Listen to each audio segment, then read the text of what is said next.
All right, we are live. I'm going to readjust myself in this chair. Make sure StreamYard and YouTube are talking to each other. Find out here in a little bit. There we go. So everything seems to be working. So welcome to the Rabyd Atheist. I'm your host, Ed Rabyd, a former pastor turned atheist, now compassionate anti-theist. Welcome to my channel and welcome to the Easter special stream for the Easter weekend. Just doing a little stream here. I found a video that's like literally 3 days old from a channel that says that it tries to answer the question, did Jesus really rise from the dead? And so I think that'll be a fun one for us to react to. The sadness that I'm experiencing, though, is the hat I was going to wear today has not arrived, and it makes me mad. So, so it was supposed to be here this morning, but apparently it's been delayed. So I am sad about that. I have another one, so I'm not going to charge as much for this one. So, there's that. So we'll see what happens. Yeah, I'm kind of crying about it too. It makes me sad that because I ordered this thing like Monday morning and it's still not here. It's one of the things I hate about not being in Houston anymore. Because when I was in Houston, I'd order something from Amazon, for instance, it'd be there that afternoon. Like if I was still there, I would have had this thing 3 days ago. But I live in the rural part of Michigan now, and so it's yeah, it's definitely a veg killer crying kind of thing. Because this hat is also going to eventually be the official hat for all priests and prophets of Fangs, the veggie killer rabbit. So we will have to delay that. So I'm going to do that for our autism stream, and maybe I can convince Earl to grab a bonnet of some sort as well, and we will do that for autism because that's how we are. So I think maybe I can convince her to do that. But let's get a roll call real quick. See who's here. Let's see. Cranky Elder God arrived first. That's always a comforting thought to me. So nice to have the Elder Gods on my side. I appreciate that. Fred Harvey, although he may not be, it's an Elder God. What are you going to do? Fred's here. Let's see. Rimmer showed up. Yep. I killed Earl. Is here. Let's see. Yeah, Paul from Russia, Martin as well. So Wolf is here. Katie has arrived. Evan is here. The hat is still in transit, and it makes me sad. So I'm going to do it next week. It'll be a good one. It's still a good hat reveal because it's hilarious, but I'm missing my Easter themed hat this time, and it really bothers me. It's like I have to settle, and I hate settling when it comes to hats. So, so there's that. So boy. Yeah, they have gotten very unreliable. Especially I live north of Grand Rapids, Michigan, about an hour, and it's like my town. The town I live in is like 3,500 people, so it's not. It's called a city, but it's like, is it? And I mean, it's got streets and city government and all that stuff, but it's like it's small, and then there's a whole bunch of little small burgs around it. So very rural Midwestern America. Let's put it that way. So, all right. See, we've already compensated. So, okay, okay. I was just wondering, Earl, if you still had an Easter bonnet, because that would be hilarious. So, but yes, but okay. But today, I found this video. It's done by a channel I've reacted to before called "What Would You Say?" the question is, did Jesus really rise from the dead? And this is the question that um, is key and pivotal to Christianity. Although I don't think Jesus rising from the dead proves all the things that they say it does. But I felt that this one might be a little bit of fun too, because some of the things that this person says, and this is a new video, so I've only watched about half of it, and I'm like, okay, if this is going to be their proof that Jesus rose from the dead, too easy. It's going to be softballs. But for an Easter special, that's kind of my thing. But like he's going to mention certain people that all of us are going to get a groan or a laugh out of. So, but he does an animated kind of style. So, yes, yes. Let's see.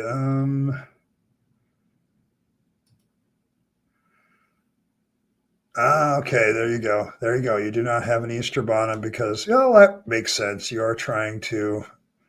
It's probably is a form of sacrilege for a Southern woman not to have an Easter bonnet back up. So I guess that's your way of being the rebellious Southern woman. There you go.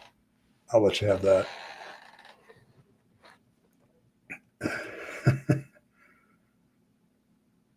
Oh, okay. So didn't get any compensation from Amazon. Yeah. Yeah, they've been relying on third parties to deliver their stuff to the rural parts of America, and it's not gone well. So, and I looked up the tracking data, and I'm like, man, it's still like 20 miles away in some storage room somewhere, and that makes me sad.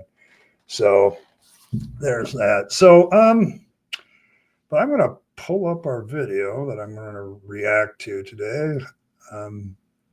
And I, of course, turned the volume off because otherwise it interrupts what I'm talking about. But this is the animation style. We've seen this guy before. I think he did one that we reacted to about, did Jesus really say he was God? Things like that. He did the one about slavery, too, that I reacted to live. So, but this is brand new. This is like a 3-day-old video, right? Released as predicted. As I predicted, a whole bunch of apologist channels will release their proofs for the resurrection, and I just had to pick one, and here's the one I picked.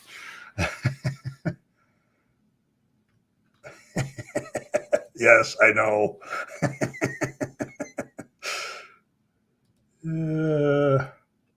Yes, very much so. All right, so let's see what would you say says about this particular question of, did Jesus really rise from the dead? See. You're in a conversation and someone asks, is there any real evidence that Jesus rose from the dead? What would you say? Okay, here's what I would say. No. Just straight up no. They're just, if we're going to say evidence, I want something that can go to court. I want something that can face scientific scrutiny. I want something that can face historical scrutiny. So, so as an atheist, and as many of us already in the chat have said, no, done, next. I get what you're saying, all of you, but it's like because we have studied this out, and so the rest of this video for me reacting to it is for entertainment purposes only. I am still very entertained by what other people consider to be evidence. Like, why is that evidence to you? Okay. I started asking, I'm going to start probably asking that question a lot more of, why do you think that's good evidence? So yeah, it's going to be a sing along. I mean, go ahead, Michael. We'll just sing along with it. But yes, he's going to give some very interesting reasons. And So far, I've been asking I watched through half of this and I didn't watch the last half, but the first half I was constantly asking the question, but how is that proof for the resurrection? Okay. I mean, the whole issue of this video is proving that the resurrection, Jesus rose from the dead. Okay. Um, so, so there's that. It assumed actually, I'm sorry to tell you that ancient records only count as history if they're also not mythology. Okay. Also, all ancient records have to be verified historically, that there's other things that cross reference them. We don't just take the word of ancient documents any more than we take the word of any author today. That has not changed. In order to be something to be historically verified, no, if something claims something, it's not evidence. No, it's not. And our courts don't see that.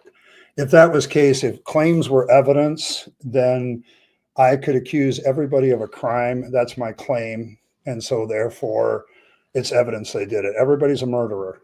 Sorry, that doesn't work. Claims and evidence are two different things. Sorry. It's not about presupposing mythology. It's about presupposing nothing. Sorry, dude, ancient documents go through the same historical scrutiny as everybody else. There's an historical methodology. Eyewitness testimony is suspect. Even the police will tell you that. Even in modern science, they want something to back up eyewitness testimony because eyewitness testimony is historically bad. So, so even ancient records, as Bren points out, welcome, Bren, have to have verification, just like anything else. Evidence has to have verification. So there's that aspect of it. So, the Gospels have a lot of problems as historical documents, as I will point out throughout this video. So as I react to it. So, but everything requires verification.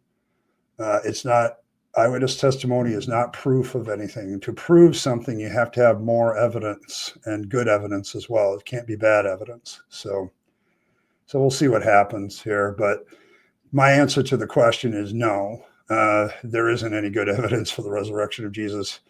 Yes, as Earl points out, eyewitness testimony is the least reliable evidence. Okay, it's not necessarily good evidence, because there's a difference between good and bad as well. And we assess things on, does this show something, and how much does it show something? So, and as Will points out, the Gospels aren't exactly eyewitness testimony. And I've made that point many times, is that they're not. Okay, in order to prove eyewitness testimony, you have to prove who wrote them, which we don't have any of that. And we have to prove where the stories came from. The atheists. Most theists don't get, when Gospels are clearly hearsay. No, they don't. They would be rejected in the courts of law as hearsay. So it would not last. And it's because it is an eyewitness testimony. It's witnesses about other people witnessing things, about other people supposedly witnessing things. It's at least second, if not third hand. So, but that would be my answer. Let's see what proof, though, what would you say is going to offer? Christianity is built on the claim that Jesus Christ rose from the grave on the third day after his crucifixion. The Apostle Paul not only thought that the resurrection was an important thing to believe, he insisted that if it never happened, the faith of Christians was empty and that Christians were pathetic. Okay, I want to stop right there because I agree with Apostle Paul on that point. If the resurrection didn't happen, if it's not a real event, if it's not a real thing, then it absolutely makes Christianity void. Okay, now I would also say that even if it did happen, it would not prove a lot of the things about Jesus. Okay, it still wouldn't, so what that he rose from the dead? A whole bunch of people at his crucifixion rose from the dead. He raised three people to life himself. So there seemed to be an overabundance of resurrections. So I'm not really sure that proves who Jesus. Yes, pathetic means childish. I don't know what translation he's using there, but Paul makes it very strong language there. First Corinthians is one of the books that people do believe Paul wrote, and like the later six they question, but First Corinthians is not one too many question that Paul wrote, and it's still verifying things is always difficult when you're dealing with ancient history. So, but yeah, he uses very strong language there that if Jesus didn't rise from the dead, because the whole cult is based on resurrection from the dead, and they believed that was going to happen very, very soon. Like all the faithful people were going to be raised from the dead. So it's kind of a resurrection cult, a death resurrection cult. So, oh, yeah, he's laid in a doom level. Yeah, maybe. Yeah, apparently so. Given it, yeah, but yeah, the thing about it is that Paul makes a very valid point about Christianity. Like, if there is no resurrection of the dead, all of it is pointless. I've had liberal Christians argue with me that you can still get stuff out of it. I said, well, but that's not what your own book says about it. Okay, like if you believe the Bible in any way, shape, or form, then Paul is basically giving, this is what will destroy Christianity. If we can't prove the resurrection happened, then Christianity is null and void, and it's really pathetic and stupid and childish to believe it. Okay, that's his words, not mine. Okay, so, but I just happen to agree with it. Yeah, I think you've outlined what I've always been looking for. One, we need to prove that Jesus lived and existed, which is questionable. That Jesus died, okay, and the circumstances surrounding his death need to be proven, and then he lived again. So, so there's that. Let's see. Paul was injured so badly after his horse dumped him that he had to be hauled home in a cart. Yeah, very relatable hallucination. Yes. I think that's the problem I have with Paul is the way he talks, and a lot of his letters that we do believe are his. He's very mystical, like he's very weird, woo-woo. So, yeah, but I agree with him on that point.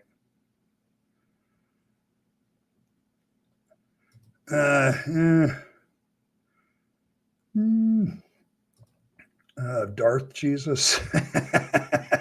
Have I heard this tale? No, but I think it's hilarious.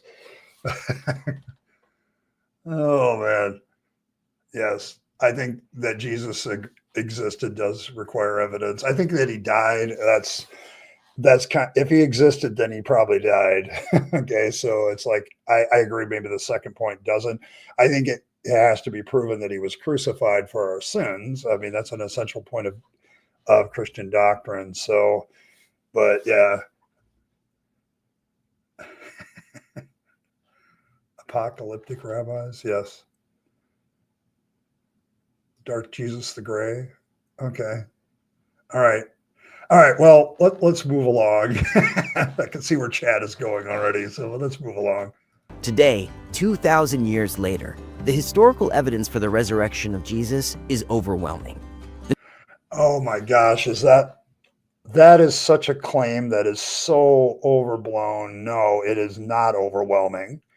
The only way it's overwhelming is if you accept the Gospels with absolutely no questions about their historical reliability. If you just ad hoc, full a priori, I'm going to just accept the Gospels as historically accurate without scrutiny, that is the only way you can come to that conclusion. Because outside the Gospels, you got nothing. Okay, like literally nothing. Okay, and so it's to make that claim, that's pure grade A propaganda. I'll throw my political science degree on that one. That is propaganda. And I don't even know too many biblical scholars that are serious about their biblical scholarship that would make that statement. Like, they know that the resurrection from the dead is a questionable point historically. And even if they were given the most credence, if they're being honest with themselves, that's just not that's just not true. I don't know how this guy, that one, when I heard it, I'm just like, that's just plain straight up wrong. Okay. So yeah, it's overwhelmingly lame. Yeah. The fact is, the evidence that is often offered is very poor. Okay. Claims are not evidence. There's a lot of claims in the Gospels, but there's no evidence to back up those claims. And when you learn the difference between a claim and evidence, it becomes very obvious that what he just said there is crap. That's grade A propaganda BS. And so there's that. Next time someone asks if there's any evidence that Jesus rose from the dead, here are 3 widely accepted facts to remember and share. Number 1. Okay, he said widely accepted facts. And he's offered up 3 here. We can see them all on the screen. There's strong evidence that Jesus died on a Roman cross, as the Gospels describe. How does that? The first thing I have to ask is, how does that prove the resurrection? That just proves his death. Okay, which I'll accept. Jesus died of natural causes. It doesn't prove that he rose from the dead. He could die in any way, manner, whatever, but that doesn't prove anything. 3 days after he died, Jesus' tomb was found empty. That is also not a historical fact. Sorry. It's questioned, and for good reason. And then, of course, we have the disciples died for their belief that Jesus is risen. So he's kind of playing his hand up front. That's nice. So these are widely accepted claims by Christians, but they're not facts. So yeah, and you pointed out, well, even if it's true, it doesn't prove the resurrection itself. The first proves Jesus died on a cross. The second would prove that Jesus's tomb was found empty, but just because it's found empty doesn't mean that the resurrection is the only option of why it's empty. If you go back to a grave that you had and it's empty, your first thought isn't, oh, the person just jumped right out of the grave. You go back to an empty grave and it's dug back up again. Oh, somebody dug up the grave and took the body somewhere else. That's your more obvious conclusion. And just because a whole bunch of people get martyred for belief in something doesn't prove anything either. I mean, I bring up 9/11 all the time. There's 19 people that believe something very sincerely, and a lot of times the religious aspects are torn out of that. Oh, it's political, social. No, those guys did it there was religious reasons for it. The United States had become the great Satan to Islam, so we have to do something to make a statement. Those people all very sincerely died for a lie. So in my opinion, and many Christians' opinions, so it's like, none of this actually proves the resurrection. This is why I stopped watching about halfway through. And I think this is going to be a good exercise in illustrating how absurd this is. So let's continue. Let's go through the first one. There is very strong evidence that Jesus died on a Roman cross, as the Gospels describe. There are a few facts about the life of Jesus that no serious historian disputes. One is that Jesus was executed by crucifixion under the... I'm sorry. There is a whole list of about 60 or 70 historians that challenge whether Jesus was crucified on the cross or even existed. They have PhDs, and many of them have earned their PhDs analyzing the Gospels and saying that a large chunk of this is fiction added later. Now, it is quite possible that Jesus was, an annoying rabbi that eventually the Romans got rid of because he was trying to do what most of these people do, which is let's just try to overthrow the Roman government. Maybe they thought he was trying to do that, and they crucified him. And then it becomes a real problem, because the only evidence that Jesus was crucified on a cross actually comes from the Gospels, and the Gospels' historicity is challenged. So to sit there and say that this is things that most historians don't dispute, that's kind of bullshit. I mean, what are you talking about? Are you talking about Christian historians who work in Christian universities who have to sign a statement of faith that they won't contradict their statement of faith or they lose their job? That's not good evidence. But if you talk to people that don't have to sign a statement of faith, that are genuine, PhD level historians that are experts on ancient literature or even the Gospels themselves, they'll say, no, we don't really have any historical records outside the Gospels. And the Gospels are very questionable, as I point out all the time. So there's that.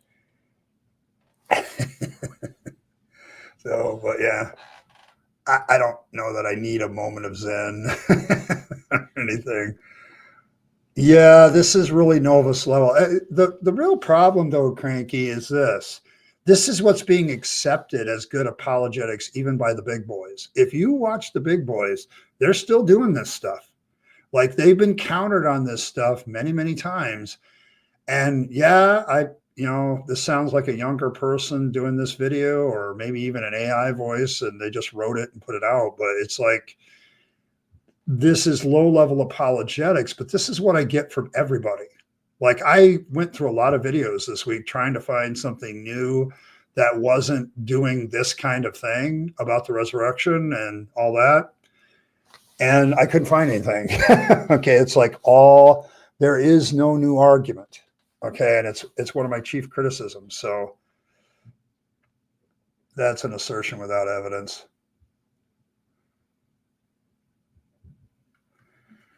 Oh, so there's that. But no, but yeah, there's no good evidence outside of the Gospels, and the Gospels are bad evidence because they're hearsay.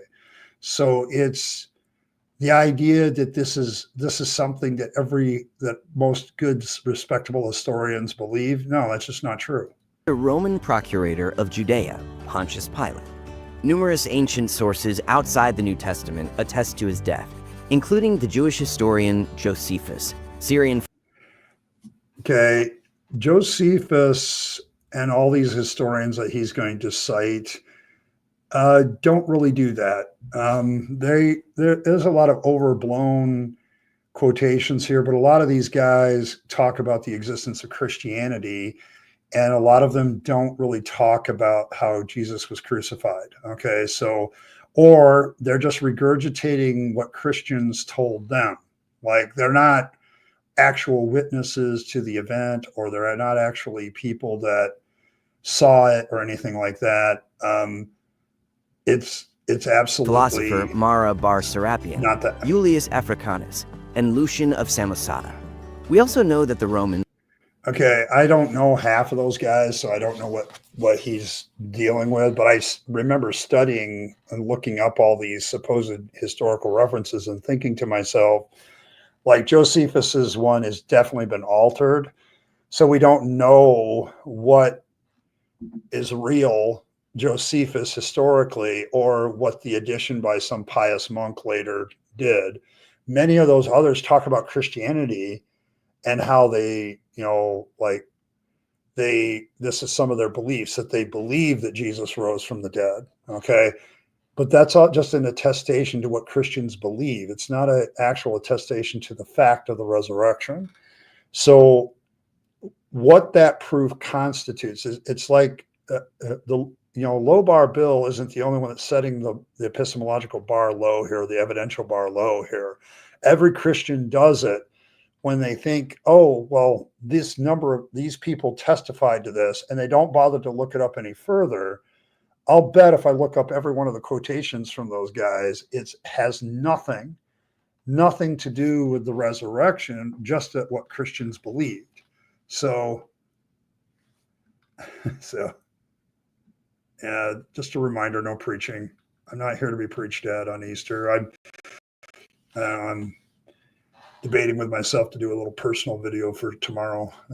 So I don't know if I want to bring it all up again or not. Yeah, okay, thanks. Yeah, Lucan was like 2nd century, so he's too far removed from the fact. I don't know, who's the other guys that he mentions here? Yeah, Lucan is like 2nd century. I think actually all three of these other guys, Josephus is actually 2nd century too. It's one of my criticisms of using him. So Julius Africanus, I'm not as familiar with him.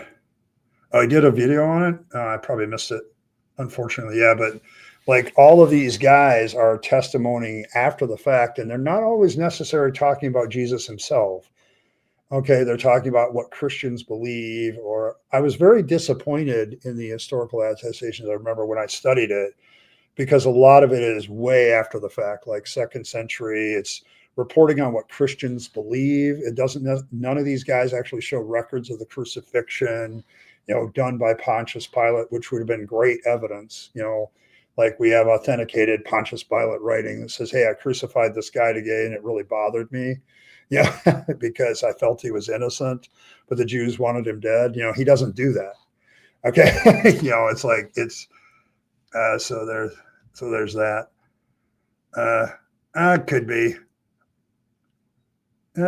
Lucian, yeah, I would call it Lucian. That's how I'd pronounce it. Julius Africanus. The Jewish one's the Marabar. You'd have to ask somebody who knows Hebrew better than me.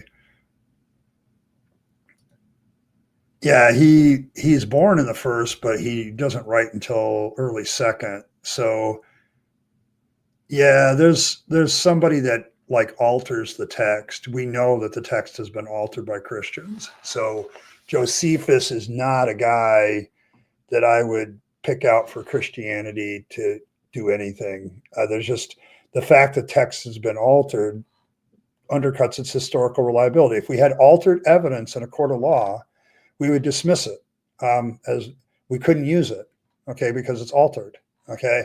We do that for good reasons, okay? And all the rest of these guys are writing well after the fact, so much like the Gospels, it's hearsay, okay? So you're always insufferable. That's why I like you. Just so you know, Earl, because sometimes you're insufferable, and I actually like that. But yeah, it's fine. I don't. The fact is, with a lot of this stuff, because these are dead languages, some people we really don't know how they're said. Some of them. So, see, people like you, Earl. It's okay. But yeah, I don't count these guys because as good evidence. They kind of suck, actually. They're either hearsay or because they're altered evidence, the courts of law would dismiss them. Okay, they get rid of them. Okay, they wouldn't use them. So, executing people. Crucifixion was an especially public and gruesome method of killing people, usually political rebels. Crucifixion involved extreme trauma, blood loss, dislocation of joints, and buildup of fluid around the heart. Victims. Yeah, granted, horrible way to die, very public, and makes a statement. Okay. There's a reason why Spartacus and company were killed this way, so the Romans used this as a way to make sure everybody was afraid of the Roman Empire, and it worked. So, there's that. All right. But yeah, so granted, horrible way to die doesn't prove that Jesus went through it. So that you got to have a connection there. Typically suffocated after they could no longer lift themselves on their pierced hands and feet to breathe. That alone would be sufficient to kill Jesus. But the Gospels also report that he had been beaten severely and likely lost a lot of blood prior to being crucified. And just to ensure the job was finished, John's account of the crucifixion reports that a Roman soldier thrust a spear into Jesus' side after he died, likely piercing his heart and lung. Okay, I have to comment on this, the death of Jesus. It's very interesting how the Gospels develop the crucifixion. I don't know if people, because it's part of the growing legend. Like Mark is very low key about it. Like I don't think he says much about the crucifixion at all. Luke and Matthew start to really embellish it, and John is the one that does indeed bring in the spear. And I think it's because the accusation that Jesus didn't really die or hadn't really died started very early against the Christians. And so all of a sudden, John writes his gospel very late. He's the latest one. Even if you take the conservative view, he's like writing 90 AD. And that's being very, very generous, by the way. It's probably more likely mid second century, I would say. Well, you can get it up to first century, but it's like it's hard. You're now dealing with the fact that Christians have had 60 years to deal with the criticisms, And so they want to put an event in. It's very easy to write in an event that guarantees that somebody's going to die. And it's like the criticism that Jesus didn't really die, the swoon theory that he's going to talk about. I wonder if it started so early that is why John puts what he puts in there. Like he puts in the spear story, and he's the only one that does it. So, as I would say in my questionable witnesses series, you don't even have two or three gospels talking about the spear in the side. You only have one. That's only one witness. So by Jewish law from the Old Testament, it fails as reliable testimony and it wouldn't be used because you only have one witness. But I often wonder, because of John's spear story, that it's like early on people were questioning whether Jesus really died or not. Okay, like did he rise from the dead? So this is an early criticism. So yeah, right, left. It doesn't say. Feeling. Yeah, I get it if you're deconverted from Christianity, you look back at this stuff, but I had trouble with this as a Christian because it's like I really wish, like, back then I really wish Matthew and Luke and Mark had written about the spear in the side, because then you would have four different accounts and you would know it was a common story among early Christians. But what you get with John writing about it is, oh, it's a late story of early Christians. Okay, the best you can do is that. And it's like they're making up for, yeah, he really did die because he was pierced in the side, kind of thing, and blood and water fell out. That indicates he's dead. And I get that argument, but it's like, because John writes about it and it's later, even if you take the conservative view of when the Gospels were written, it means that, okay, we're adding that story in. It's legendary development. Okay, so yeah, it's not uncommon in that era, people being tortured to death. The cross was a terrible way to die, granted, and it did happen. So I'm not saying it's impossible that Jesus was crucified. I'm just saying that like a lot of the stuff associated with this, when you get to the later Gospels, it's like the apologists are already starting to alter the text in order to, shall I say, answer questions. Like Matthew does this. Well, they put a guard on the tomb, and the guard was bribed to keep silent. That's a later addition, and Matthew's the only one that talks about that. Like there's a lot of this stuff that the later synoptics and John add in, and they're adding it in because they're trying to address questions of a later Christianity that, the apocalyptic generation is starting to die off. Jesus hasn't come back. And now they're starting to write gospels, and now they're starting to do apologetics already and trying to fix it. Okay. So, yeah, it's credible in the sense that you could say that it happened. It's funny to me that John is the one that adds it, that the latest gospel is the one that puts it in, like they wanted to add proof that Jesus was dead. So yeah, it does have a few holes in it. Yes. No, really. Person was crucified and died and got speared to death. No. Yeah. I mean, see, the other stories talk about they didn't break his legs because that was the normal way of dealing with this. That's one of the problems here, because normally if they wanted a crucifixion to end quickly, they just broke the guy's leg. Okay. And the suffocation would happen within minutes. Okay. And you'd be dead. But that's not the case here with Jesus. He doesn't has his leg broken, and somebody spears him instead, which means the spear story has that one hole in it, because it's not the normal way, at least from historical attestation, that they ended a crucifixion quickly. Usually it just broke somebody's leg so they couldn't push themselves up, and then that was the end of it. So, so it is a little suspicious. Yes.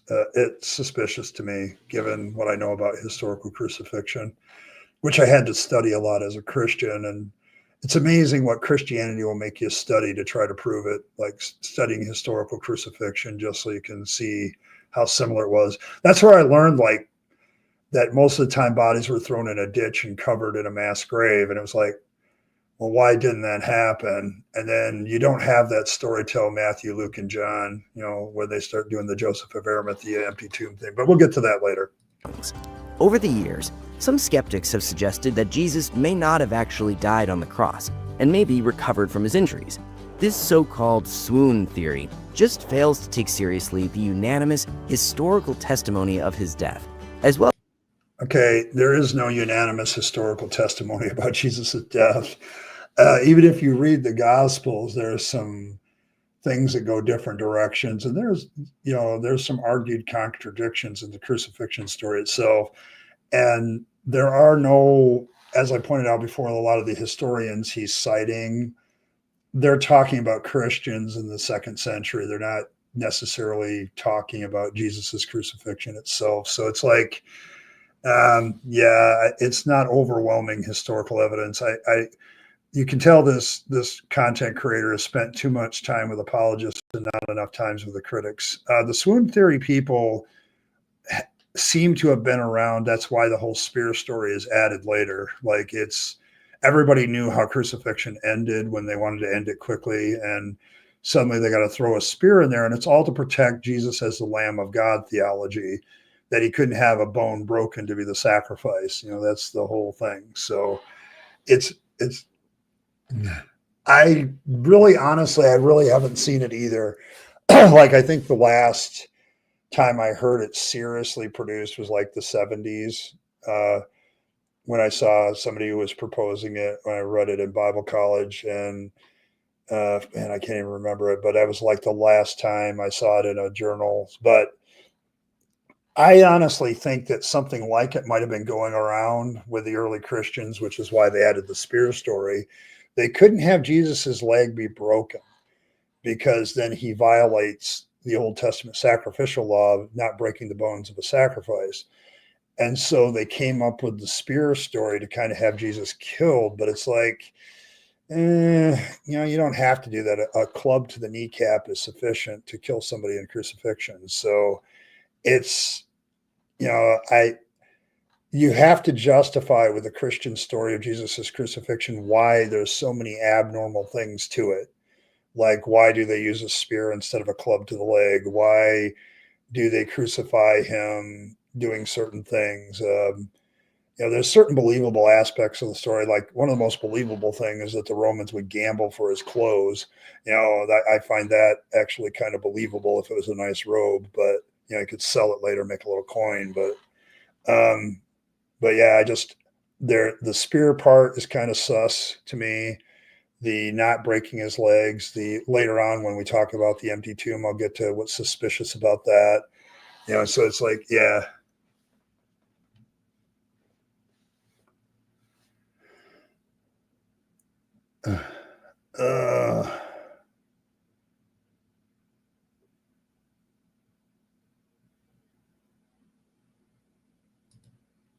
I'm not sure how was that common practice, Kenneth G. Citation, please. I don't, if they were truly efficient at the crucifixion thing, they wouldn't check to see if somebody was dead. That's an assertion without evidence. I never found that in my studies when I was studying the Bible, that it was a common practice. I can see, it might be good practice for a soldier, but I don't see it. History has proven nothing. Where? Citation, please. I want a citation. Otherwise, you're just talking out your ass. So, yes, it's a rumor that cannot be substantiated, which cannot be said. It's a rumor, a story told by somebody else to somebody else. Okay, even eyewitness testimony can be considered hearsay if it's gotten secondhand. So then it's not eyewitness anymore. Yeah, it could have been a death test. I'm not saying it's not. It's just, it's weird to me, because the normal way, of doing things would to be break his kneecap, and that'd be the end of it. But no, the story of Jesus goes a lot of different ways. So, yes, I have extensively. So, it's like, do you have to go to the insults right away, like questioning my knowledge? Because you haven't given me what I've asked, which is a citation. And that tells me that you're avoiding something. Okay. You're avoiding giving me that citation. Why? So the Gospels say, but the Gospels are hearsay. So we don't know who wrote them. And I don't care. I'll get to that in a bit, but we don't know who wrote them and we don't know where this story in particular came from. Okay. So you have double hearsay on both sides. It would actually be rejected in a court of law. The Gospels have never been accepted as historical evidence in a court of law to prove that Jesus existed or died, because they would be immediately discounted as hearsay. To speed the speed of crucifixion, like if they were pressed for time, they would break the legs in order to get the suffocation to happen quicker. Okay, if you can't push yourself up by the legs, then you're going to die. Okay, and then all they would have to do is wait long enough for somebody to, they're going to suffocate. And that's pretty brutally efficient. They don't have to do that. There's literally a text in, I believe it's either Matthew or Luke that says, and this fulfilled the prophecy. It sounds like Matthew, that not a bone of him would be broken, which is a reference to the sacrificial system. So they wouldn't need a test for you make it. Most of the time, they didn't need a test. This is the other unbelievable point, that Pontius Pilate would give a shit about Jewish custom, because that is not in the historical records that we do have about Pontius Pilate. No, that's not his character. He usually did not give a damn about Jewish customs. And so he crucifying people, making sure people were dead before the Passover, I just don't see it. Okay. It doesn't sound like something a Roman governor would give a damn about. It's, they would crucify. So what? So what that these people are being crucified during Easter? On what basis do you have for that? Okay. So yeah, it's one of those things about the crucifixion that's sus to me, because I don't think Pontius Pilate, given what we do know about some of the historical records about his character, and this comes from unaltered parts of Josephus, by the way, so it's actually more reliable than the stuff about Jesus. Pontius Pilate was kind of an asshole.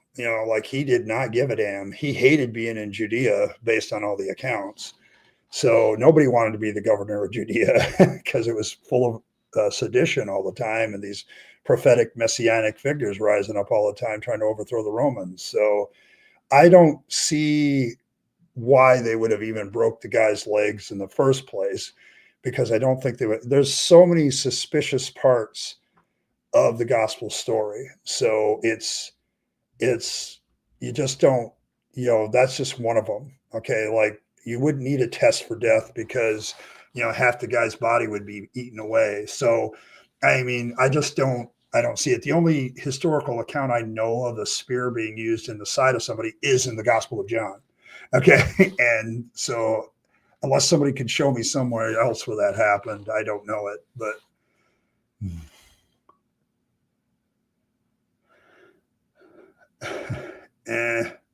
sure, his son got killed by lazy SOBs. Yeah, pretty much. Yeah, he's not a nice guy. Okay. And he didn't really give a damn what the Jews thought most of the time. And so what's so unbelievable about the story is the fact that he would have even interviewed Jesus, and we have this long conversation in John. We also have another part of it is like, the fact that he would have given a custom to release somebody to the public. Why would he do that? That makes no sense. Okay. He didn't care. I mean, we're talking about a guy who, just wasn't the greatest of human beings. And I just don't see that. You're going right after it, aren't you, Martin? Okay. Yes.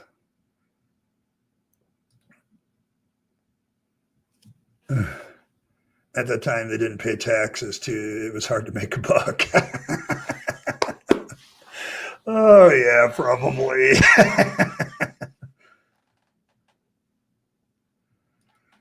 Yeah, why do we need to think of better ways to kill immune and test for death? Yeah, I mean, because you have to, when you try to defend the crucifixion, you have to defend what God is doing to his own child here. Like, why is this necessary? And the whole sacrifice for sin BS, just comes up. So it's like, and that's why they had to have it. Well, they had to have the story of they didn't break his legs because they had this prophetic thing about the Messiah that his legs wouldn't be broken. And I think Christians might have made that up too, by the way.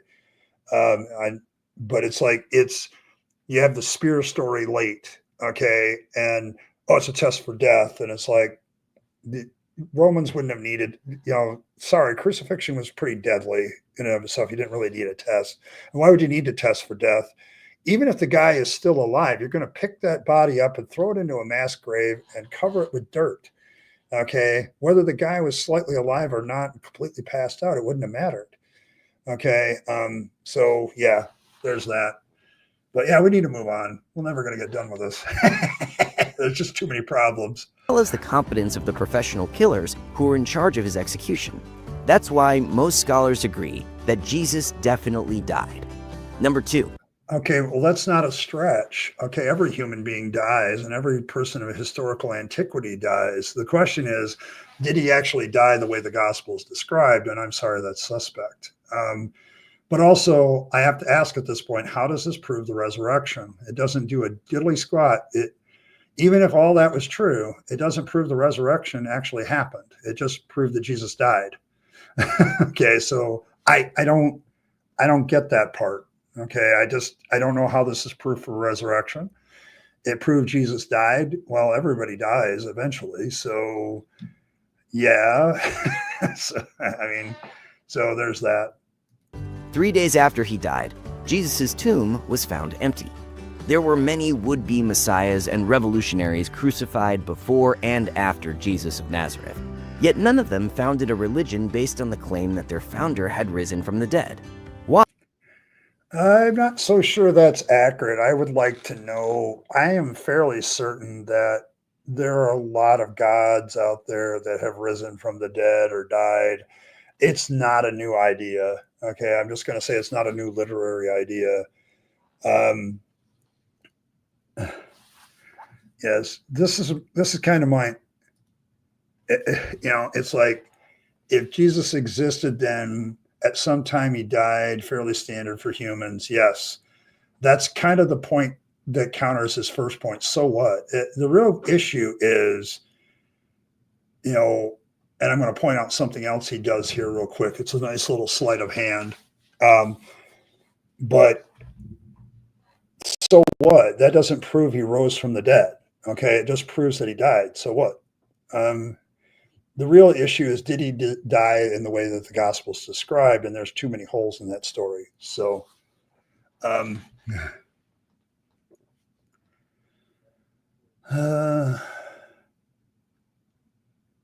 probably not. Very unlikely. Yes, there's a lot of religions at that time that made similar claims. I don't know what he's driving at, but here's the sleight of hand. His statement is that the tomb was found empty, and he immediately goes from trying to prove that as a fact to asking, why did these people think this way? And it's like, I'm not sure they're the only ones that thought that way or had a Messiah that didn't rise from the dead or didn't have resurrection claims around their deities. I'm fairly certain that that's actually more common than he's letting on. But at the same time, this doesn't really prove that the tomb was found empty. Okay. He's just trying to do that. Yeah. And that's the other thing, that the Bible is full of people rising from the dead. Okay. So it's not like they just make the claim about Jesus. It's made about the zombie horde that happens at his crucifixion. That's in Luke. You've got three people that Jesus raises from the dead. You've got the widow's son, you've got Lazarus, and you've got the one guy's daughter that gets raised from the dead. So you got those three that Jesus does himself, and then you have this zombie horde. So resurrection is actually fairly common. So it's not really a good reason why its founder is venerated. Okay. There's just a lot of people rising from the dead, so it doesn't really do that. So Why? One of the main reasons is that they didn't leave behind an empty tomb. In the case of Jesus, no body was found, and there were plenty of... The claim that no body was found is purely for the Bible tells you so. The empty tomb story, this is the other suspect thing about this whole story. The idea that Joseph of Arimathea, who we can't verify existed as a council member on the Sanhedrin, which would have been another nice little piece of evidence that God could have left behind that would have proved his story a little bit more authentic, and seems, in my opinion, as a made-up character, by the way, to fill this role, because I think the criticism started early. After, you have Mark's gospel, but it started early. Well, yeah, the disciples could have stole the body. Just because the tomb is empty, the grave is empty, supposedly, doesn't mean that the automatic conclusion is somebody rose from the dead. Okay. It's like I said earlier, if you go to a grave that you were at a graveside service, you come back to it and there's a hole there, the coffin's missing, you don't assume that the guy rose from the dead or the gal rose from the dead. You assume, hey, somebody moved the body. Okay. And, it just because the tomb is empty doesn't prove a damn thing. Okay. It does not prove a thing. First of all, I question whether this tomb actually existed. Okay. Because there's so many contenders for it in the Holy Land, by the way. There's several. But how would you know which one it was? And could you verify that? And it's purely the Gospels tell you that the tomb is empty. Okay. It's like, if they don't say it, nobody really else says it. There's no there's no sexton, writing down, hey, I buried this guy, Jesus, in this tomb marked X, Y, and writing down a detailed list. And then, today we found it empty. It must have been the resurrection. If a sexton today, who deals with that sort of thing, finds an empty grave, they report it as a stolen body. Okay. Like somebody took it, and I don't know what happened to it. Or, we had to move that one because, the sarcophagus was getting cracked by roots. And until we get that problem dealt with, we're going to move the body over here. An empty tomb doesn't prove a damn thing. Okay. But apologists go on and on and on about it. And it's like, Jairus' daughter. That's right. To me, I'm having trouble remembering names today. That's usually what happens. I'm getting older. It's my excuse.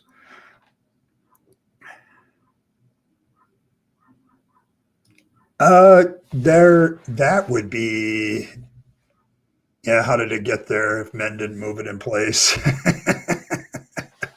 Yeah, that's another thing that people say, the tombstone was so heavy. It's like, it doesn't have to be heavy. It just has to cover the entrance. Okay. It doesn't have to be any of that. Yeah, there's no place named Arimathea. We can't prove Joseph existed. But that's way up in Damascus.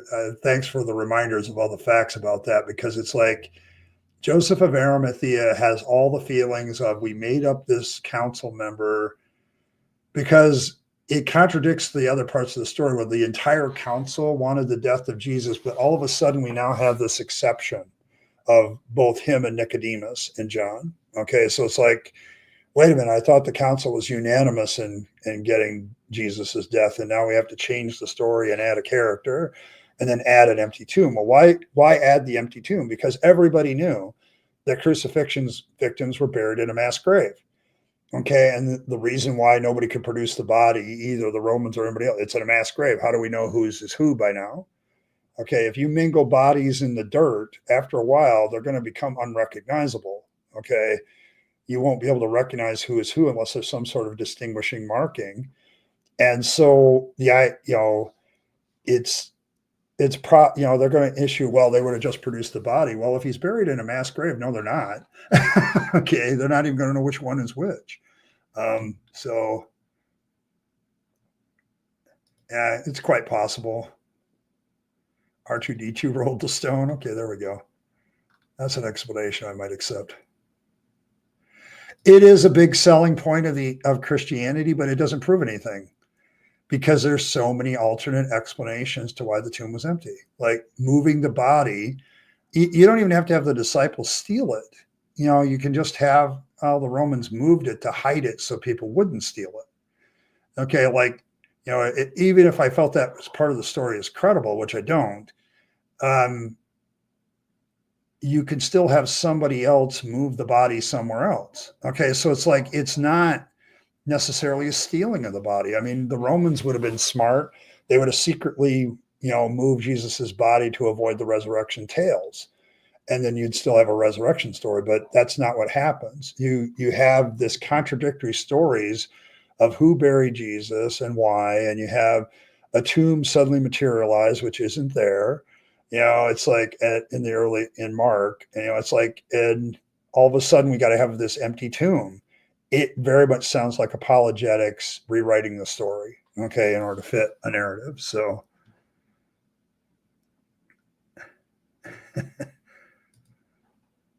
yeah, I mean, you get him robbed shortly after burial, but only because they had money. Jesus is supposedly this poor preacher that lost even his robe in a gambling fight. And so he's just wrapped in cloths. He's got nothing. So why would you even rob it? JC's DNA, that would be good. CSI Jerusalem. Oh, Leonard Russell. Okay, there we go. Yes, kudos. Very much kudos. Okay. All right, well, let's see what else Powerful enemies in Jerusalem, both Roman and Jewish, who had strong incentive to produce a body and squash the miraculous claims of Jesus' followers. Apologist and former cold case detective J. Warner Wallace points out that producing the body of Jesus would have been the quickest way for his enemies to silence reports that he was alive and to crush Christianity in its infancy. No, I disagree with J. Warner, although citing J. Warner Wallace to me now is kind of like, dude, the guy lies about his origin story. What else is he lying about? And he really now has this feel of, to me, he's like he's a grifter, like he's still doing it to grift. And he's been countered about like New Testament scholarship by New Testament scholars that are believers, and he still holds certain things. And, he knows better. If he was actually a decent cop, he knows better that the Gospels are hearsay, and he knows that eyewitness testimony is unreliable, and he would know all that. And he would actually be a bigger critic of the Gospels than he is. And so I just don't. But the statement that he makes there is also untrue, because if Jesus is buried in a mass grave and they would try to dig him up, okay, yeah, we buried those guys over here. Which one's Jesus by that time? Like you're talking 3-4 days in the dirt. We're not talking about an embalmed body here to last the test of time. I just don't, so what? They could have just produced the body. Well, here's a proof for Christianity. Have Jesus walk around a little bit longer than 40 days and actually be seen by people that would write it down, that didn't have an axe to grind one way or the other. You want to prove Christianity, how about proving the resurrection? Okay, this doesn't really prove the resurrection, just proves an empty tomb. And if Jesus's disciples had indeed stolen the body, that's also a plausible explanation of why the Roman leaders and the Jewish leaders wouldn't be able to produce the body. It's a great cover-up, okay? But it's also quite possible that Jesus was buried in a mass grave, as almost every crucifixion execution victim was, and just disappeared. Okay, like how would you, and especially when you got these gospels written even with a conservative view decades after the fact. How are they going to produce those, produce that body, and why would they? Okay. It would be up to the Christians to prove the resurrection, which means have Jesus stand there in front of both of those parties and say, hey, you tried to kill me, but here I am. Okay. And have that historically verified. I mean, if God himself, the omniscient God, is trying to do good apologetics here, he sucks at it. Okay. Because there's a real easy way to prove that Jesus was alive and resurrected, and of other ways that he could prove who he was. But we don't have that. So they plundered a mass grave. It's possible. I remember hearing a report of there were so many like splinters of the Holy Cross that you could make a cross, the height of a 4-story building or something to that effect. Like there's just no way that all these relics are real. So,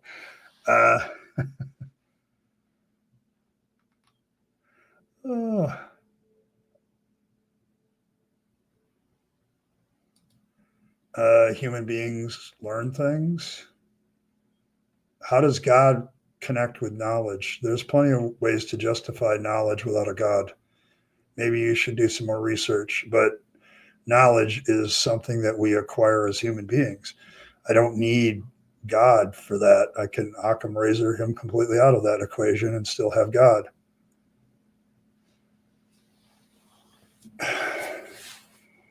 David Hume questioned miracles, so I'm not really sure.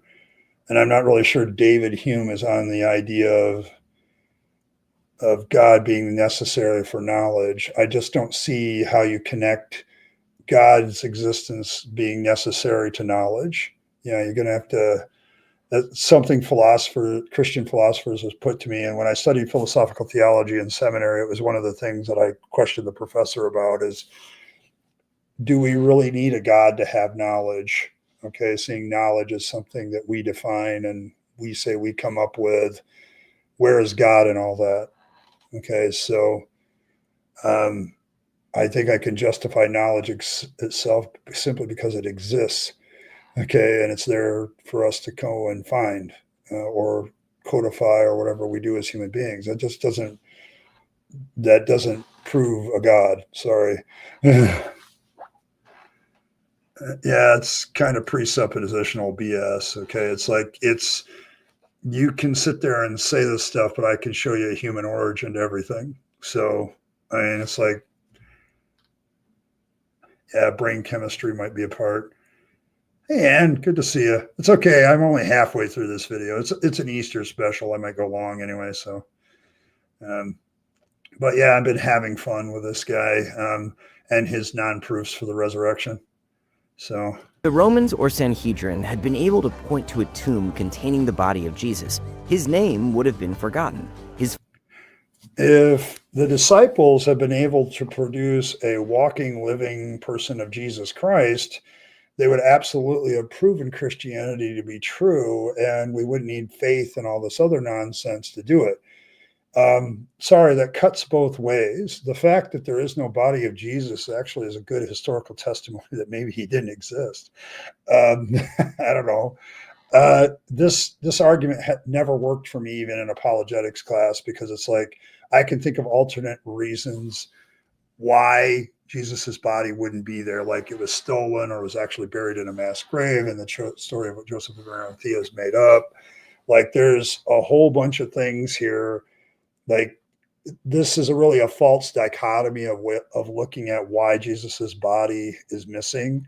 There's a multitude of explanations that could be. They got the tomb number wrong. I mean, come on, there's empty tombs everywhere. Like if the Romans crucified Jesus and it was 3 days later, minimum, they've buried him in a mass grave and probably done more crucifixions since. So I'm not trying to be rude here, but this just does not compute with me anymore. So yeah, show me that there actually was a tomb in the first place. Historically verify Jesus's tomb. You don't have that. Okay, you have a claim that he was buried in a tomb, But so, yeah, I mean, there's plenty of questions, Ronald, isn't there, to the person that wants to talk about knowledge and God. It's like, well, how do you have this God that screws up so badly? Why is hell a thing? There's a whole list of questions that I have about that. So, yeah, it's a plot hole. Um, yes, the wretched corpse was thrown into a pit and forgotten. It's quite possible that the disciples stole the body. I wouldn't put it past them. Okay, so I don't know them, so the fact that we don't know the characters of these individuals is a big foible to a lot of arguments. Followers would have scattered, and his movement would have died.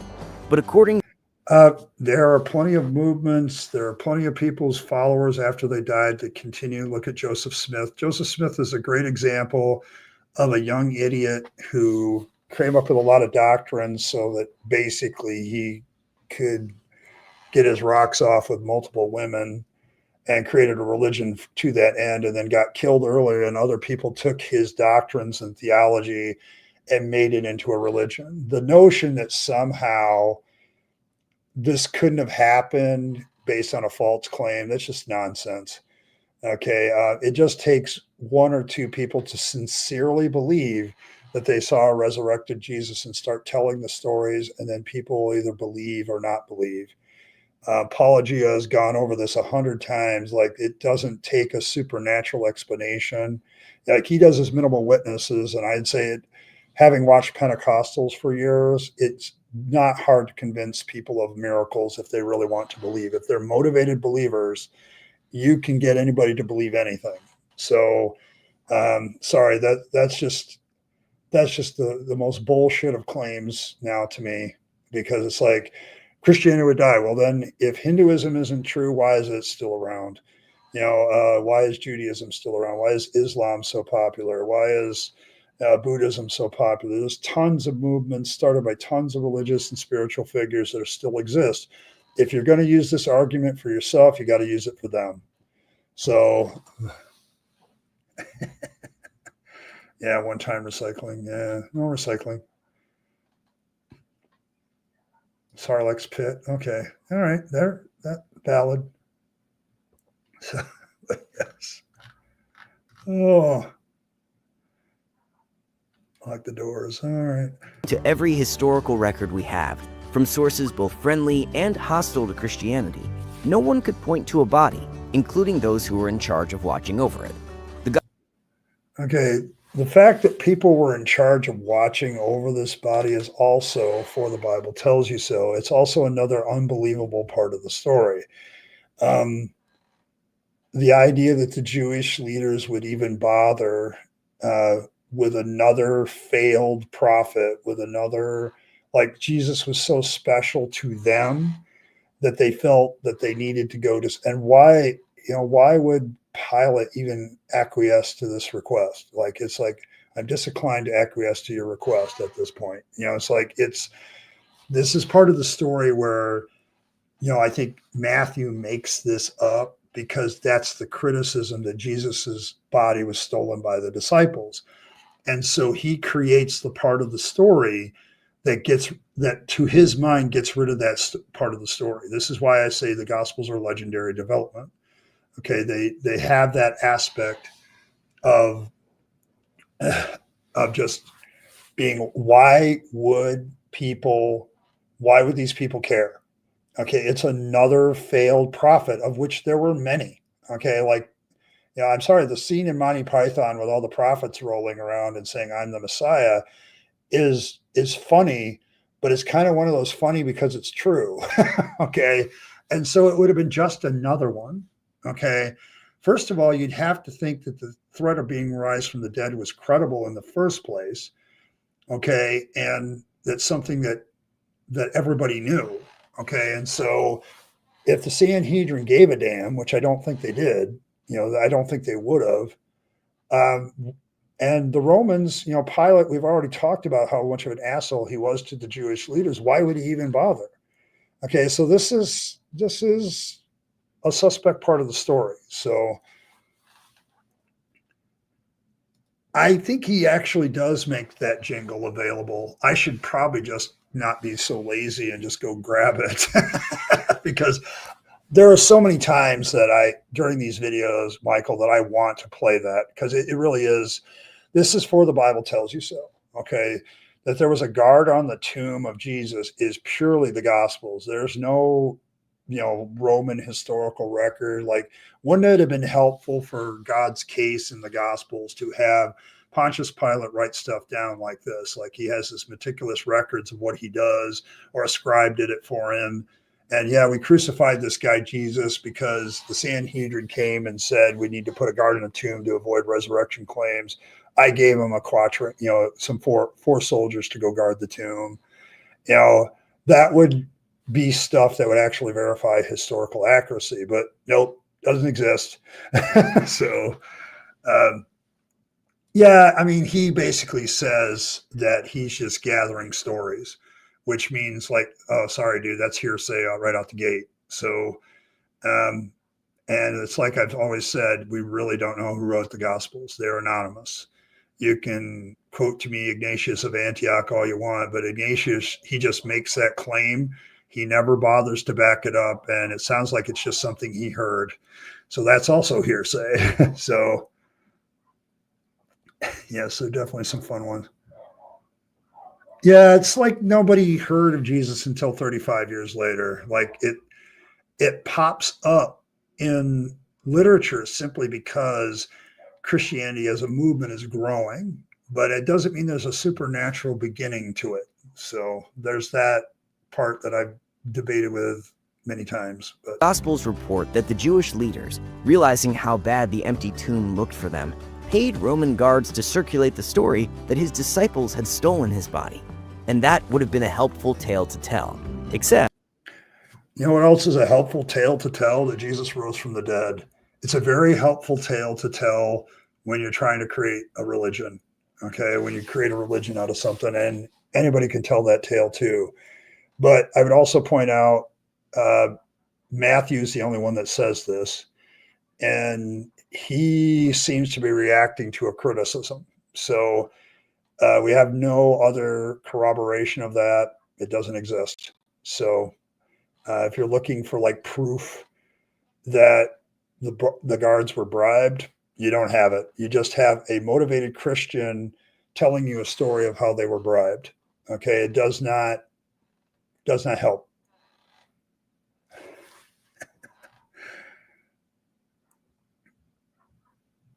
Yes, Incredible Holy Hulk. Yeah, I mean, if he's omnipotent, I guess it doesn't really have that problem. I mean, I think as I recall, the story kind of indicates the angels rolled it away, so they would have been killed. And no amount of bribery, I think, would have helped that. So that's why Matthew's story is kind of sus too. Like, if the Romans didn't give a damn about the Jewish council, and Pontius Pilate certainly didn't, this would not have stopped him from killing failed guards. Okay, unless they were going to bribe Pontius Pilate with a big thing. But the problem is there's no indication in any records that I know of that the Sanhedrin thought Jesus was all that big of a threat, because there's really no record of the Sanhedrin at all, hardly, and no mention of Jesus in it if there is. I couldn't find it, and I looked for it. So maybe somebody knows something I don't, but I don't even have, there's no proof that the Sanhedrin even gave a damn about Jesus and his reputation. The only thing that claims that is the Bible. So there's that. for the final point. Number 3, the disciples died for their claim that Jesus had risen.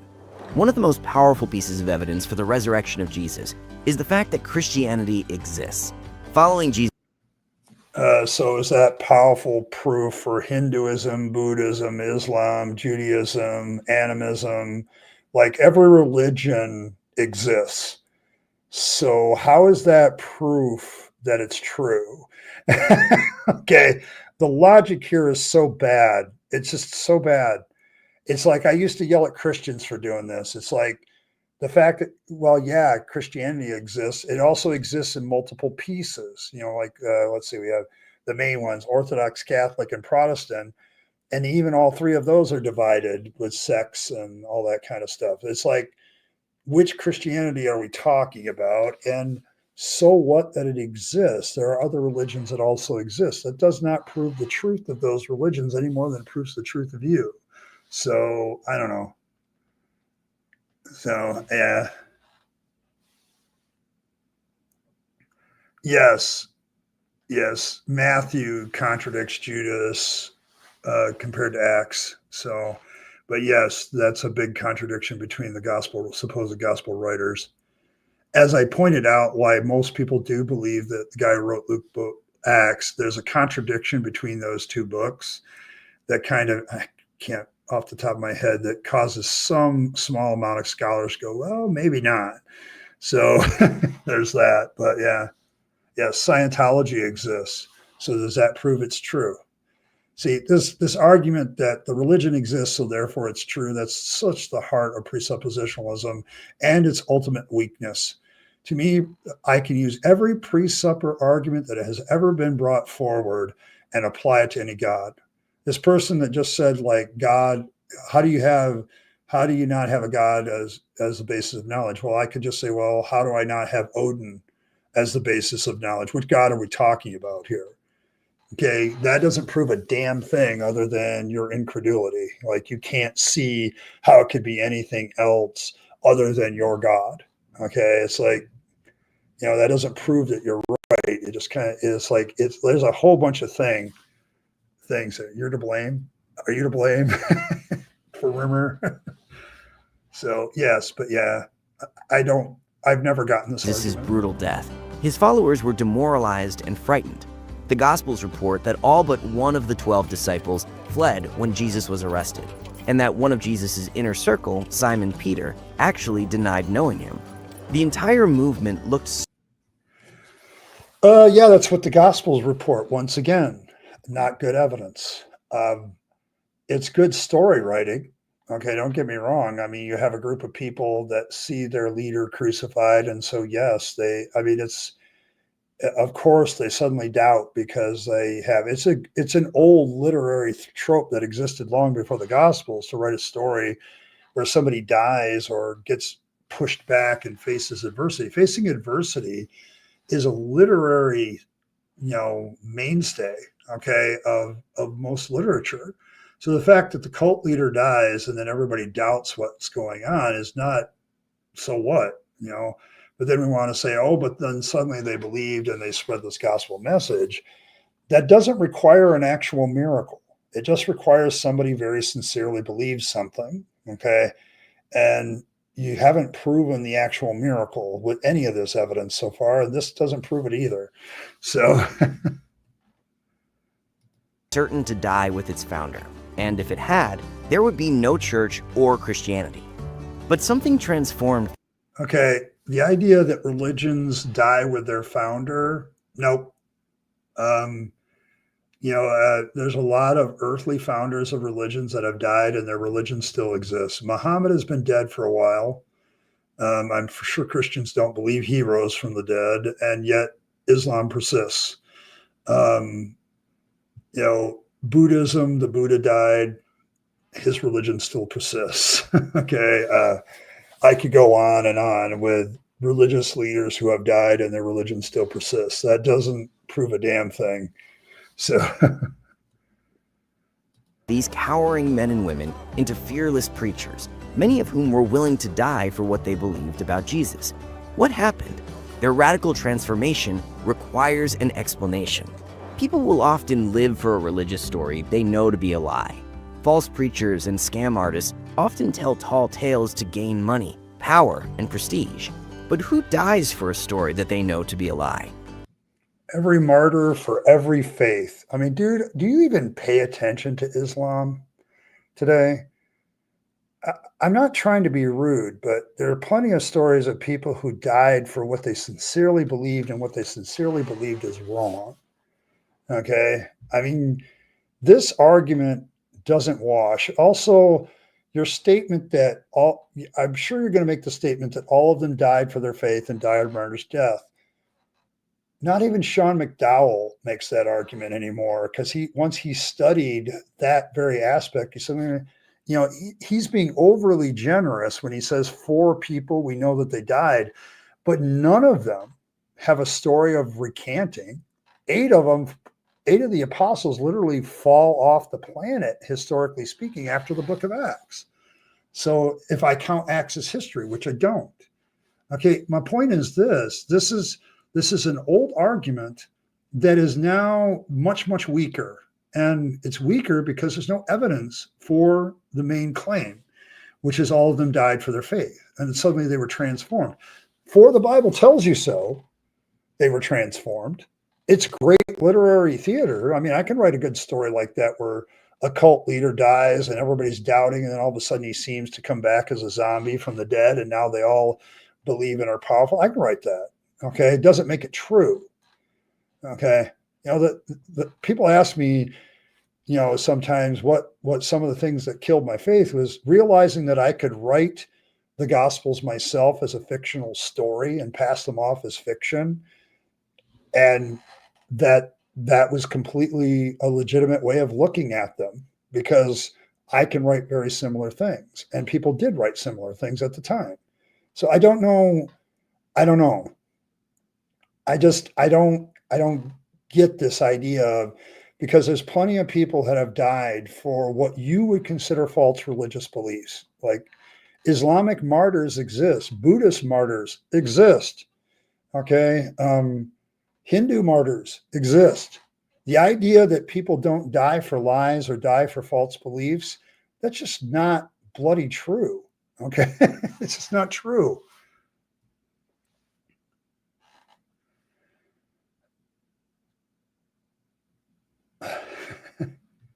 Yeah, see. Debating worldview.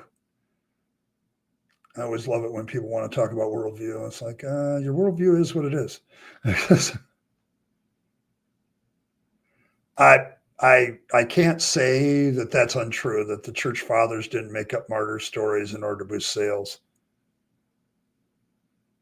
Yes, there were Buddhist people that light themselves on fire because they believe that will make a difference. They sincerely believe that's part of their faith. So the idea that people wouldn't die for a lie is just so silly to me. Like, people die for lies all the time. Like, we've had multiple wars in our world, and both sides believe they were fighting for something true. Okay. Somebody's lying. Somebody's not true. Perhaps both. Maybe both sides are dying for a lie in a war. Okay. Because of something that happened.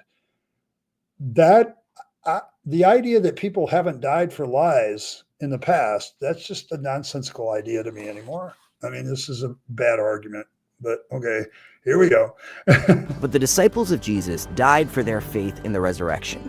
And the church exists today because something convinced these men and women that Jesus was the Son of God who was alive. Okay, first of all, citation needed for all the disciples died for their faith. I want a citation for that. I want historical citations, because I'm sorry, Sean McDowell, several of the McDowells have had to recant this idea because there is no evidence for it. Okay, like I said, 8 of the disciples of Jesus himself disappear from history. Okay, and there's no record of their death, no record of them having to recant. And with the 4 that are generously allowed that we know about, there's no record that they had to recant. Okay, even James, okay, who dies in Acts, right? He doesn't get an opportunity to recant. There's no record of that even in the book of Acts.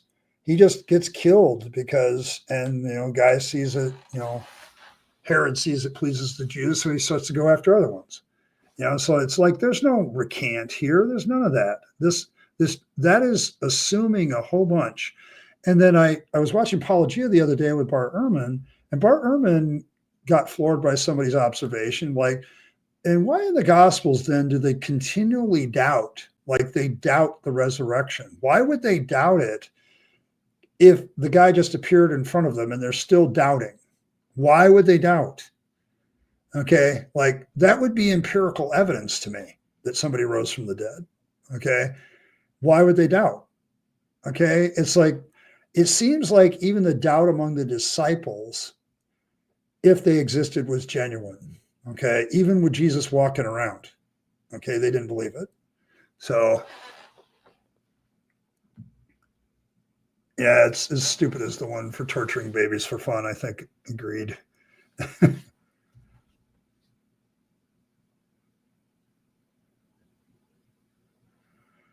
That doesn't follow. You need to work on your philosophy more. Okay, then no one can be trusted because everyone can lie. So therefore, everybody does lie. So I mean, trust is usually based on other things other than what people say. So, but you can verify things. Just just because people can lie doesn't mean that they do. So, yes, this is why we have developed methods to get closer to the truth because we know people lie. Okay. And that's why ancient religions based on ancient texts that have no authentication aren't trusted. So there we have it. One of the earliest persecutors of early Christians was a young Pharisee named Saul of Tarsus. He converted to Christianity after claiming to have an encounter with the risen Jesus. Keyword claim. He claimed to have an encounter with the risen Jesus. Okay. And even within the book of Acts, the way he tells the story is contradictory. You should look it up sometime. One time, some people see something. Next time, they didn't see anything, but they heard something. He can't even keep his story straight. So, and just because somebody claims to see something doesn't mean they actually saw something. Saul, who became known as Paul, went from hunting down Christians from city to city to becoming the most effective evangelist in history and the author of much of the New Testament. I don't know if I'm like as big as Paul's influence was, but you know what? After I studied the Bible and studied the facts regarding the resurrection, you know what I did? I deconverted. Okay. Because Paul's account of supposedly his own account is written several times in Acts, and he doesn't seem to have the same story. And then when he tells it again later, once again, it's like, kind of different. It's almost like, I could buy the fact that like he was persecuting Christians and he suddenly became guilty about it. And then he has this other thing, but he supposedly has witnesses to this event, but nobody really had the thought and hey, I saw what Saul saw. I saw what Saul of Tarsus saw. Nobody had the idea, maybe we should write down these people's names and get their affidavit on it. Nobody did that. It's weird. It's like the only one who tells the story is Paul. Okay, that's kind of suspicious. Okay, so if somebody came up to you and told you the story that, they saw the archangel Gabriel and they gave them golden plates that told them that they needed to found a new religion, you'd be suspicious of that. But somehow some guy writes about it 2,000 years ago that he saw some dude while he was traveling on horseback to persecute more Christians, and maybe he's being stressed out about that. I'm not gonna deal with it. It's like, yeah. The thing about the claim, I've had that. Well, 500 witnesses saw it. So Paul claims. Says, who are they? My immediate response to this 500 witness thing is always, well, who? Who are they? What's their names? Anybody can write a number. Anybody can write a number. Okay, of how many people saw something. Okay, that's an old tactic of people who are charlatans and frauds. Like, so many people benefited from this product. Millions and millions of people are benefiting from this product today. Anybody can write a number. Anybody can say a number. Do you have their names? Do you have them listed? Do you have them writing down, yeah, I saw Jesus alive after he was dead, and this is my proof? No. there's no actual evidence that doubting Thomas even existed. Okay, other than the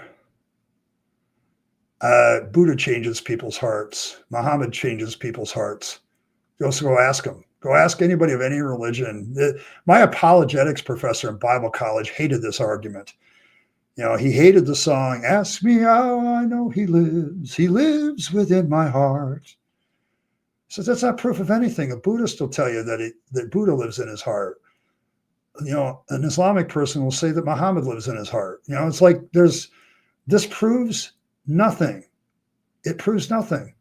Experience proves nothing, not even to you. Okay? Did he? Who says? John? Oh, wait a minute. We don't know that John actually wrote John. And we don't know where the story about doubting Thomas came from because nobody tells us who told us that story, who witnessed it, who. Give me their names. Yes, proof, please. Thank you. I want evidence. Okay, you guys are making claims and my mods are going to come down on you because, yeah, they already have.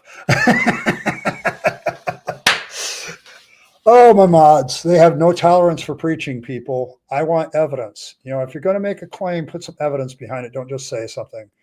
But the fact that Jesus lives in somebody's heart, I can do that with every religion. And Hinduism is great because you have so many gods that can live in people's hearts. Okay, if I became a neo-pagan and worshipped Odin, there's a whole pantheon. Odin lives within my heart. Come on. That's a horrible argument. My apologetics professor in Bible college thought it was a horrible argument. Says it proves nothing. Personal experience proves nothing. Okay, you can go into court and say, Jesus lives in my heart. And they'll say, would you please give me a citation of that? Do you have proof? Can we have an x-ray that shows Jesus living in you? Anybody can prove anything like that. So, oh my gosh. It's like I'm sorry, that doesn't prove anything. You Christians need to get more like apologetic literate because a lot of you are pre-suppers. And I know that like other apologists that think pre-sup is junk have good reasons of why it's junk. Okay. So it's like, it's bad. And they know it's bad. Okay. Because it doesn't prove anything. Mm-hmm. Yeah, please stop preaching without evidence. Give me a citation. Give me something to look at. You can preach all you want, but you won't last long. He invited skeptics of the resurrection to talk with witnesses who were still alive in his day, including over 500 who had seen the risen Jesus at one time. So Paul claims, but he never gives us the names of those 500 people. I can say with my snake oil, hey, I've got thousands of affidavits of people who have benefited. I've seen it in 1,000 people where they have benefited from my snake oil.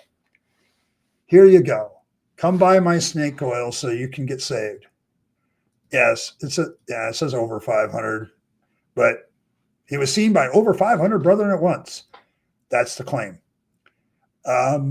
Who? Where? What? How did they see him? It's a vaguity. It's like so vague. Okay. And I'm supposed to accept this as evidence.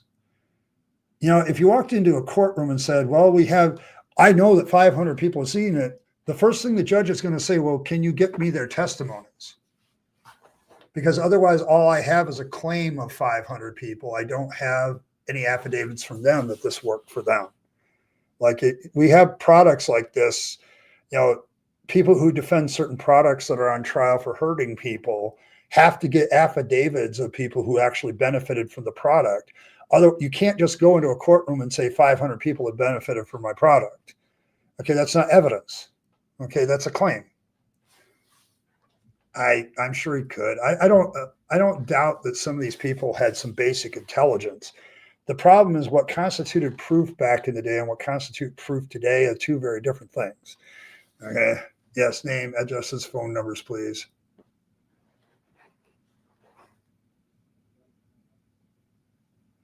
No. What do you mean by nihilism? Because ultimate nihilism, like the human race has some great destiny that they're going to live with God around his throne and all this other crap? No. But I'm not a nihilist as far as my own purpose. I came up with my own purpose, and it changes from time to time, and that's okay with me. I mean, you know, I, there are plenty of things in this world that have temporary purpose, and it's significant temporary purpose. So I doesn't inherently involve nihilism, although all of us deal with the idea that ultimately, yeah, human race will disappear, the world will collapse. But you know what? That's going to be a long way from now. And it doesn't mean that I can't have a purpose today. And I often do have a purpose, multiple ones now. And they're not based on a God. I don't need a God to give them to me. So I can give those to myself. So no, I don't think it necessarily leads to nihilism. So it depends on why you think you need an eternal purpose. Why do you need that? It seems like an ego booster, not necessarily a genuine anything. I don't think moral values are baseless. I think they have a base in human interaction with human beings, and I don't think life is meaningless. It depends on what meaning you want to give it. Okay. It's religion that tries to trick you away from you defining those things for yourself and having somebody else define them for you for their purposes. So I find religion manipulates people into those two areas in order to give purpose, supposedly, and moral values, but no. So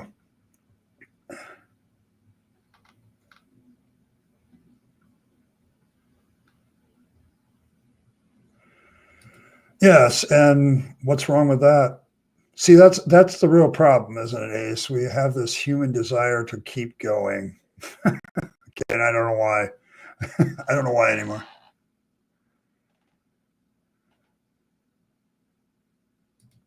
Yeah, we could fact check Paul.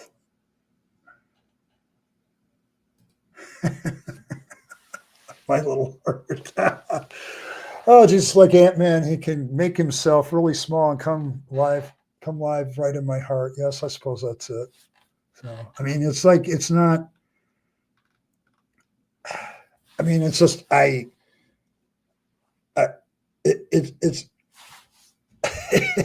I don't know. The things that people say are constitute proof, but what he's talking about here is the claims of Paul. Paul claims this in First Corinthians, but he offers no evidence to back up his claim. And salesmanship of any idea has been around for a long time, and to claim that there's testimonial evidence of people benefiting from a product or having experienced something is as old as time. So, time. And like other apostles, Paul endured torture and ultimately died for his testimony that Jesus was alive. Taken together. Actually, the martyrdom of both Peter and Paul, while greatly attested to, has some questioning about it. And what they were killed for is another matter too. Like, there's no record of Paul given an opportunity to recant his faith, and then he doesn't recant his faith, knowing death is the result. There's no record of that. Okay. There's no record of a trial or anything like that. So otherwise the Christians and apologists would be throwing it out there as evidence, but they don't do that. So yeah, so sort of the story goes. Yes. So there we go. These three historical facts: that Jesus died by crucifixion, that his tomb was empty shortly thereafter, and that the disciples were willing to die for their claim that he had risen, require an explanation. They don't require an explanation if all of those evidences are bad evidence, like the tomb being empty, multiple reasons. Jesus being crucified, not a problem, but does it actually follow the way that the Gospels writers say it? Well, no, they often don't back each other up. Like, Matthew will tell part of it, like the whole bribing the guards thing only appears in Matthew. So even under biblical standards of two or three witnesses, the Gospels fail on a regular basis. But this is the story. This is the claim. This isn't evidence. This is the claims that the Bible tells you these things. And the only reason this would constitute any kind of good evidence is if you automatically assume that the Gospels are completely accurate. And even then you have a problem because they contradict each other even on the resurrection story. So it's not good. So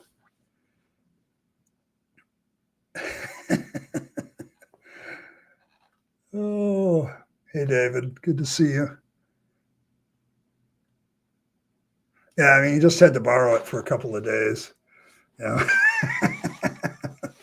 The empty tomb has always bothered me. The apologists just hinge on this. And it's like but dude, you've literally I can give you multiple explanations for that. And there's probably more that other people could come up with. So, but the tomb is hilarious. Yeah, too many contradictions. Yes. It seems like if an omniscient God inspired the Bible, he did a really bad job of inspiring the Bible. The simplest explanation is that Jesus really did rise miraculously from the dead. That is not the simplest explanation. That is the more complex explanation, and it requires me to believe something that I don't see in real life. And it's an extraordinary claim, and it requires extraordinary evidence, and the extraordinary evidence doesn't exist. Okay? Your evidence is all bad. It's like all bad. Somebody's crucified doesn't prove a resurrection. The tomb being empty after the fact doesn't prove the actual resurrection event. The people who are willing to die for this doesn't prove a damn thing, because there's plenty of people that die for falsities. So that doesn't prove anything either. And in ancient superstitious cultures where a multitude of gods are believed in, a lot of people died for a lot of lies. So that doesn't wash either. This is not the simplest explanation or the only one. So there's that. Yes, the simplest explanation is people tell stories, and those stories get repeated and believed. And that's probably the best explanation. There's other explanations. So already we're kind of going down this tunnel, and there's not a tunnel. Okay. So. All alternative explanations assume things against the evidence, like that Jesus never existed. That's actually not against the evidence. You only can come to that conclusion if you think the Gospels are good evidence, which they're not. They're hearsay, and they're built on hearsay. So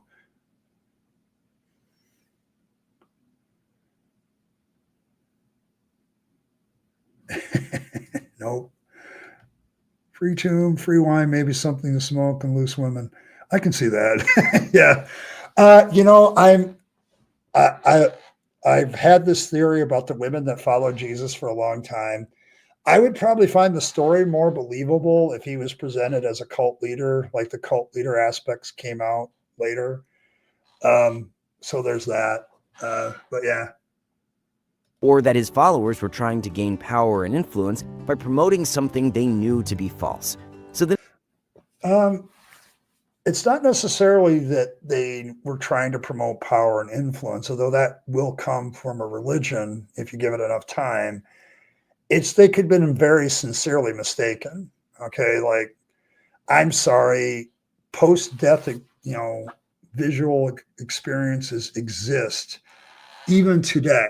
It's a well-known psychological phenomenon when somebody dies, particularly when they die suddenly, that people will hallucinate their dead loved one. This is a known fact of psychology. Okay, like, we have documentation and evidence for this. The idea that, on average, if you take it all out, it's like 1 in 10 people will experience this, especially, and it goes up higher when the death is quicker.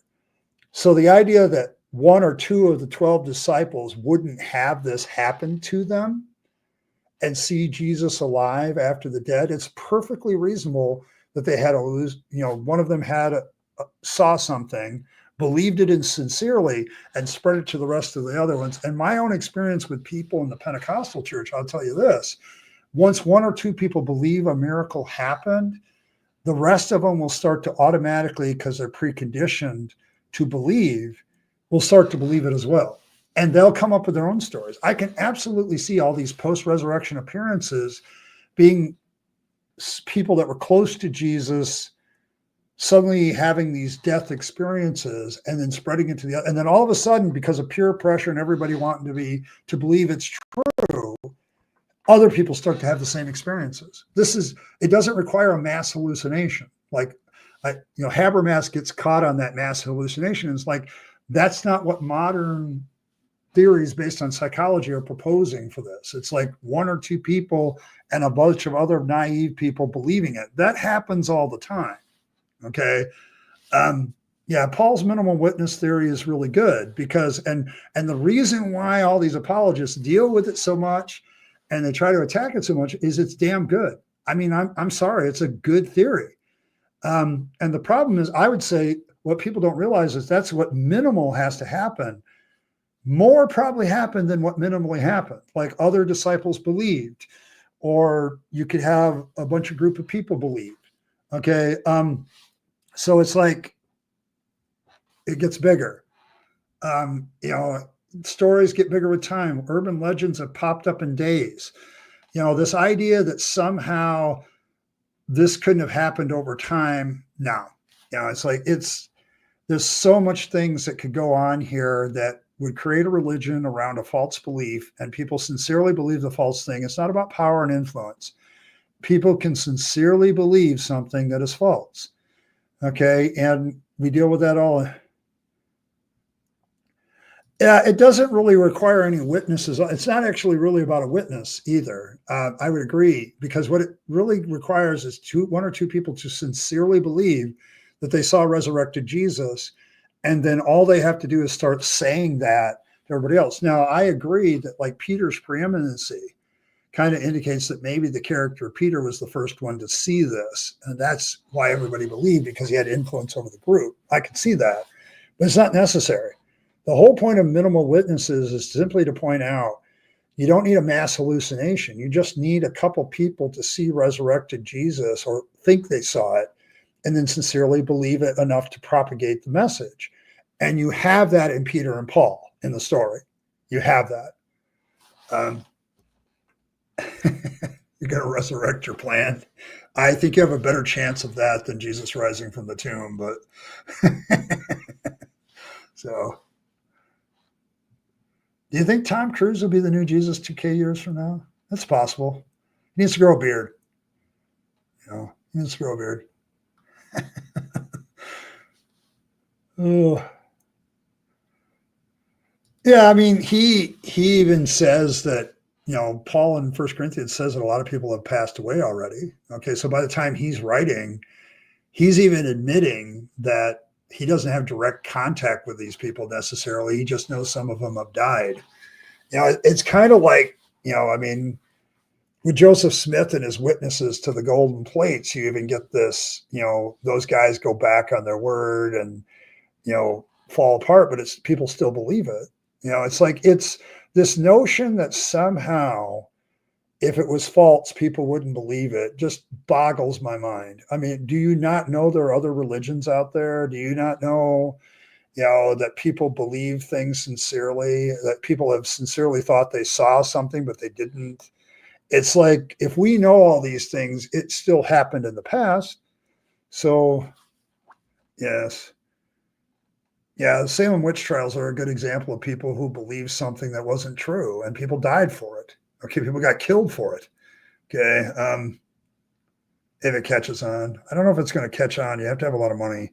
Hey, Dave. Good to see you. Once again, congrats on breaking 500. I saw the emojis for you for Bigfoot and everything. Outstanding, sir. But we worship fangs over here. The demigod who removes religion from bad vegetables that have been corrupted by religion. It's a deity I can finally get behind. So, but yes. So we have our rabbit emojis over here, thanks to I Killed Earls. Yep, see, Ronald's already put one up and a few others. So we have our own bunnies. So we have the Rabyd Atheist, RABYD in me, and I have a rabbit atheist in Fangs. So now when closed captioning translates it rabbit atheist, he's true. He's true. So yes, he nibbled for our sins.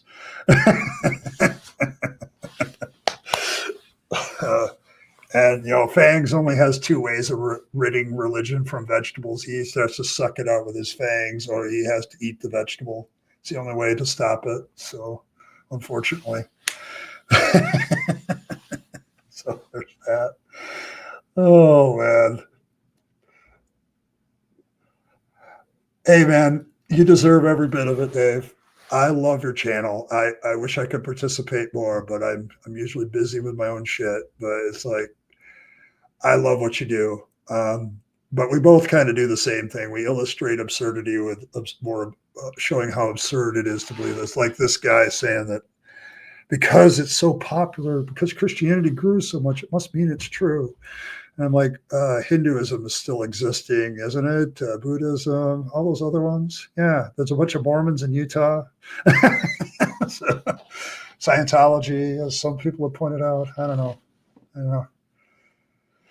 Next time someone says, there's no evidence that Jesus rose from the dead, here are 3 widely accepted facts to remember. They're not widely accepted facts, and nor do they prove that Jesus rose from the dead. The fact that Jesus died is not a historical revelation. He could have died multiple ways. An empty tomb doesn't prove that somebody rose from the dead. It just proves the tomb's empty. And not all of the disciples are even recorded to have even have their death recorded, or that they died, recanting from their faith. So none of these work. I'm sorry, they're not evidence, and they're certainly not well attested. Only biblical scholars and people who believe the Bible think that that's good evidence. Remember and share. Number 1, Jesus died. Number 2, on the 3rd day, Jesus' tomb was empty. Number 3, the disciples died for their claim that Jesus had risen. Okay, that's the end of the video.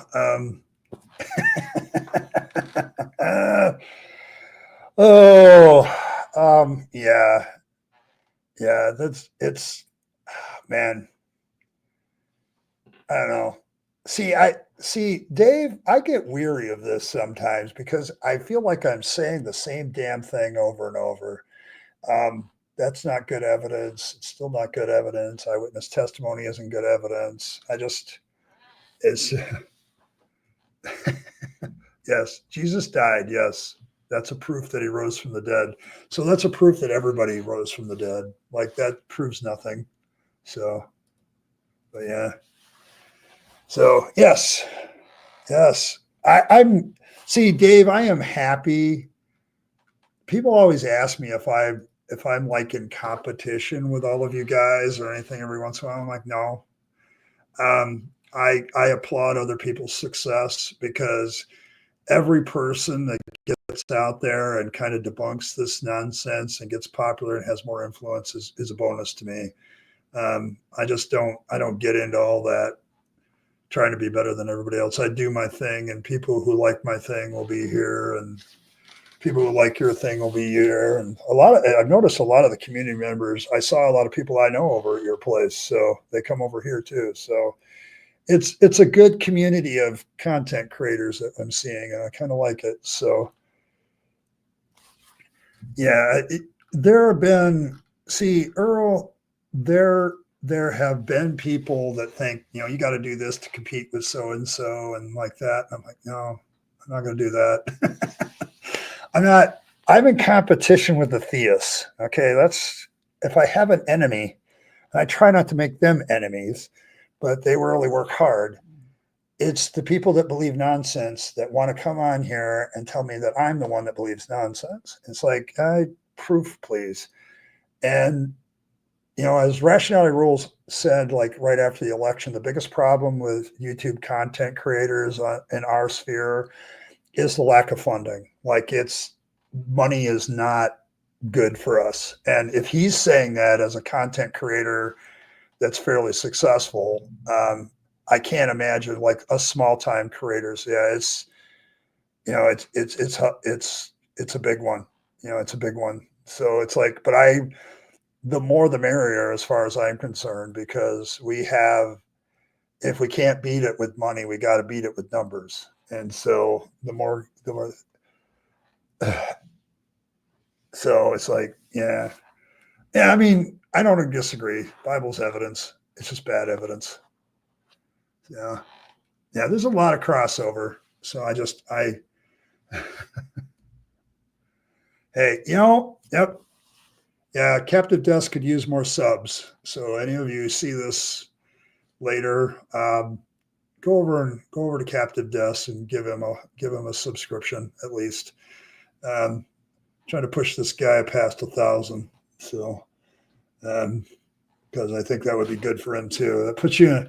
I know from personal experience, once you get that 1,000, that 1K, it's suddenly, oh, maybe I am doing something worthwhile. It really is a boost. It really is a boost to your emotions and everything else. Like, oh, okay, I'm doing something that people are liking. So,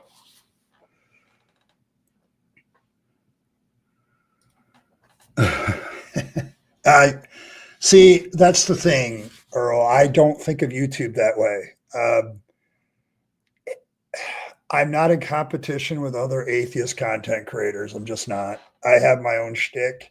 Not everybody is going to like what I do, and I'm okay with that. Um, I don't like disrespect. Like, and you and I both have differences of opinion on certain social aspects of some and disagreements with other atheists on those kind of things. But I don't think that should stop us from doing what we do and backing other creators. So, and Dave's a good Captive Desk is a good channel. His live streams are hilarious. He's got a good group of people over there. So that make it funny. It's like it appeals to my British sense of humor. So I'll just put it that way. So yeah, I mean, some people found me because of the harmonic atheist. Some people, I've had people say that it's Dave's channel and they saw me in the chat. I'd go to chats more often, but it's hard to find the time. And, I have to balance, I'm trying to get back into video creation. I'm realizing how much time that takes, and it's like, okay, I want to do a couple videos a week too, and sprinkle that in. And I want to keep my Wednesdays clear. So, for therapy and other things. So it's a balancing act. So I appreciate content creators that figure that out and keep doing stuff. And I can't, like Paula Gio does stuff way better than I do from a video content point of view, but I don't know. I come at it from a different perspective than he does, and I have the academic creds to back it up too. So it helps for me. But yeah, no.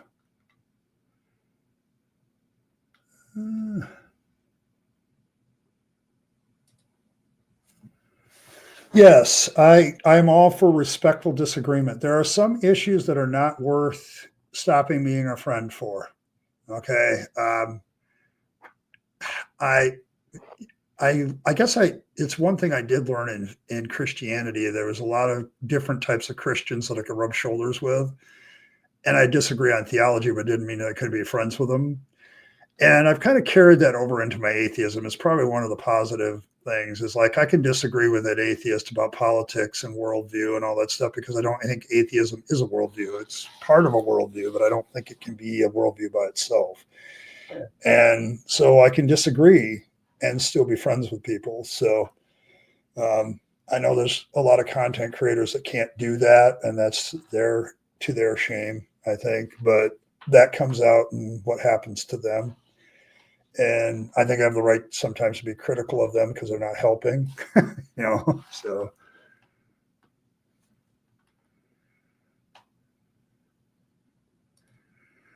Yeah, it's our biggest problem, Earl. Like I wish I had more data about this, but it's like when you have conservative believing Christians that give so much money to their churches, like your average pastor that's on YouTube regularly has more financial support than your average atheist content creator.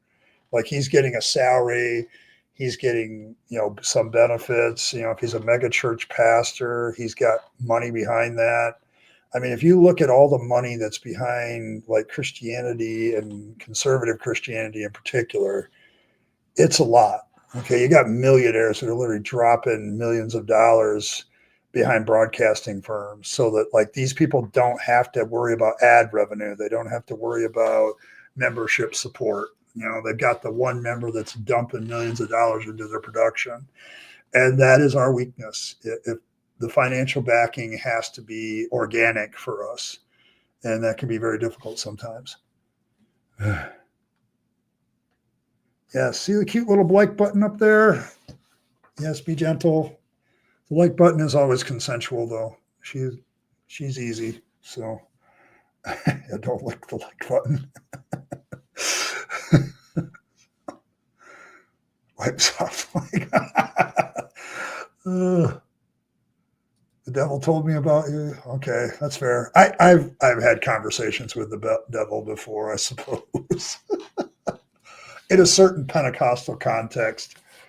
But I read the Bible now with an eye on what the devil actually does, and he's kind of down on points as far as being evil. So, I think he's got 10 people killed, and he tells people the truth, even though other people say it's a lie.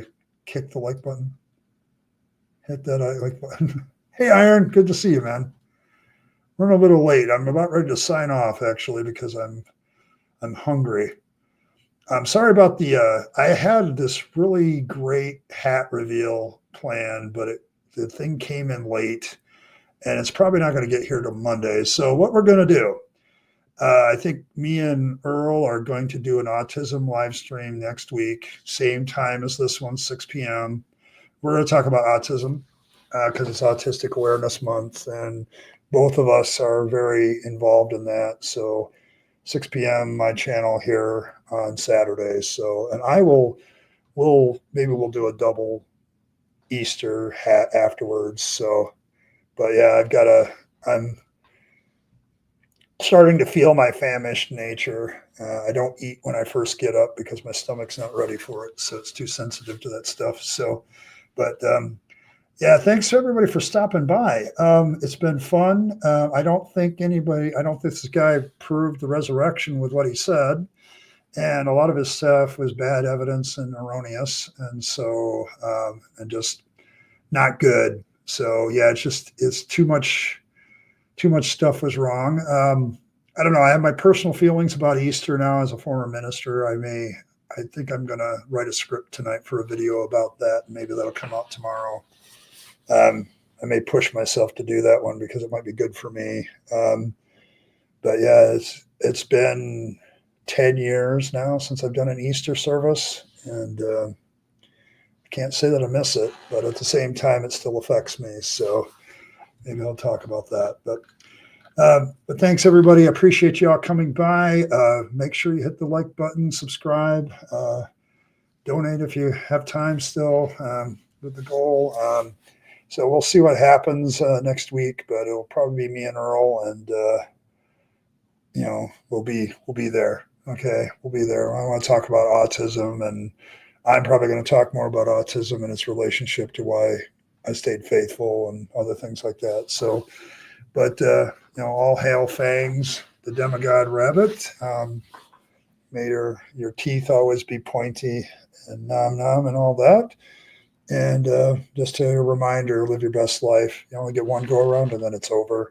So you might want to take all that time, money, and opportunities and give them to yourself, the people you love and care for, and to make this a better world. Be happier if you do. And I have to interrupt. Thank you very much, Evans, for being a member for the last 2. And thank you for the encouragement. I appreciate it. So thank you to all of you guys. So there's that. All right. Okay. It's an AMA. So bring your questions. Outstanding. That's what we're going to do. All right. So we're going to do that. So thanks for all that. And as always, folks, thanks for stopping by, and I will catch you all next time.